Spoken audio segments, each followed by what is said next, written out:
AICC అధ్యక్షుడు ఖర్గే ఆదేశాలతో nominated పదవుల భర్తీపై టీపీసీసీ దృష్టి పెట్టింది. ఈ నెలాఖరులోగా పదవుల భర్తీ ఉంటుందని టీపీసీసీ చీఫ్ ప్రకటన చేయడంతో ఎవరికి వారు పదవుల విషయంలో లాబింగ్ చేస్తున్నారు. మంత్రి పదవి దక్కక అసంతృప్తిలో ఉన్న నేతలకు కేబినెట్ ర్యాంక్ ఉన్న చైర్మన్ పదవులు ఇచ్చే అవకాశం ఉన్నట్లు వార్తలు వినిపిస్తున్నాయి. మరి పార్టీ పదవుల పండుగలో అదృష్ట జాతకులు ఎవరు? ఏ ప్రాతిపదికన జాబితా సిద్ధం కానుంది? Watch the story. ఏడాదిన్నర కాలంగా ఎదురుచూస్తోన్న కాంగ్రెస్ నేతల ఆశలు చిగురించబోతున్నాయి. ఇటు పార్టీ పదవులు, అటు ప్రభుత్వంలోని కార్పొరేషన్ పదవులను భర్తీ చేయాలని కాంగ్రెస్ అధిష్టానం నిర్ణయించింది.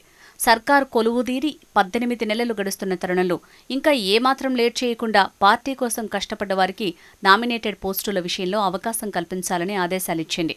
అర్హుల జాబితాను మంత్రులు ప్రిపేర్ చేయాలని అగ్రనాయకులు చెప్పారు. ఇటీవల గాంధీ భవన్లో జరిగిన political affairs committee, executive committee సమావేశాల్లో పాల్గొన్న పార్టీ జాతీయ అధ్యక్షుడు మల్లికార్జున ఖర్గే కూడా ఇదే విషయాన్ని స్పష్టం చేశారు. అంతేకాదు పోస్టుల విషయంలో డెడ్లైన్ కూడా పెట్టారు. ఈ నెలాఖరులోపు నామినేటెడ్ పోస్టుల విషయంలో జాబితా సిద్ధం చేసి సీఎం రేవంత్ రెడ్డికి పంపించాలని, అందుకోసం పీసీసీ చీఫ్ బాధ్యత తీసుకుని పనిచేయాలని ఆదేశించారు ఖర్గే. రాష్ట్ర ప్రభుత్వం త్వరలో లోకల్ బాడీ ఎన్నికలు నిర్వహించాలని భావిస్తోంది. హైకోర్టు తీర్పు నేపథ్యంలో సెప్టెంబర్లోగా లోకల్ బాడీ ఎన్నికలను పూర్తి చేయాల్సి ఉంటుంది. కోర్టు తీర్పు నేపథ్యంలో ఆగస్టులో ఎన్నికలు నిర్వహించేందుకు రంగం సిద్ధం చేస్తోంది. ఈలోపు కార్పొరేషన్ సహా ఇతర ప్రభుత్వ పదవులతో పాటు పార్టీలోని పోస్టులను భర్తీ చేసి ఎన్నికల సమరానికి శ్రేణులను సిద్ధం చేయాలని నాయకత్వం ఆలోచిస్తోంది. లోకల్ బాడీ ఎన్నికలు కాబట్టి ద్వితీయ శ్రేణి నాయకత్వమే ముందుండి పోరాడాల్సి ఉంటుంది. అయితే ప్రభుత్వం ఏర్పడి ఏడాదిన్నర కావస్తున్నా ఇంకా పూర్తిస్థాయి నామినేటెడ్ పోస్టులు భర్తీ చేయకపోవడంతో నేతలు నారాజులో ఉన్నారు. దీంతో సెకండ్ గ్రేడ్ లీడర్లను సంతృప్తిపరచడానికి నామినేటెడ్ పోస్టులను భర్తీ చేయాలని చూస్తోంది.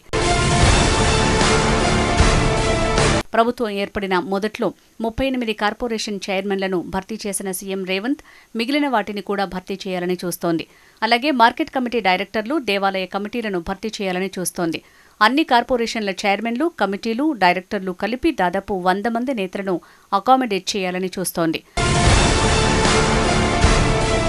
ఇక మంత్రి పదవి రాని వారికి కూడా కేబినెట్ ర్యాంకున్న కార్పొరేషన్లకు చైర్మన్లుగా నియమించాలని పార్టీ నాయకత్వం ఆలోచన చేస్తోంది.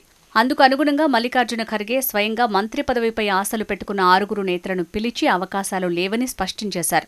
ప్రభుత్వ చీఫ్ విప్ పదవిని ప్రేమ్సాగర్ రావుకు, ఆర్టీసీ లేదా ఫ్యూచర్ సిటీ కార్పొరేషన్ను మల్రెడ్డి రంగారెడ్డికి, రామ్మోహన్ రెడ్డి, బాలునాయక్, ఆదేశ్ శ్రీనివాస్, సుదర్శన్ రెడ్డిలకు సైతం పలు కార్పొరేషన్ల అంశాన్ని ప్రస్తావించారట. మంత్రి పదవిపై ఆశలు పెట్టుకున్న వారికి కేబినెట్ ర్యాంకున్న కార్పొరేషన్లు ఇవ్వనున్నారు. ఇక మిగిలిన 3 మంత్రి పదవులను సైతం ఈ నెలాఖరులోపు భర్తీ చేసే అవకాశాలున్నాయి. ఈ నెల 3వ వారానికి ఆషాఢ మాసం ముగియనుంది.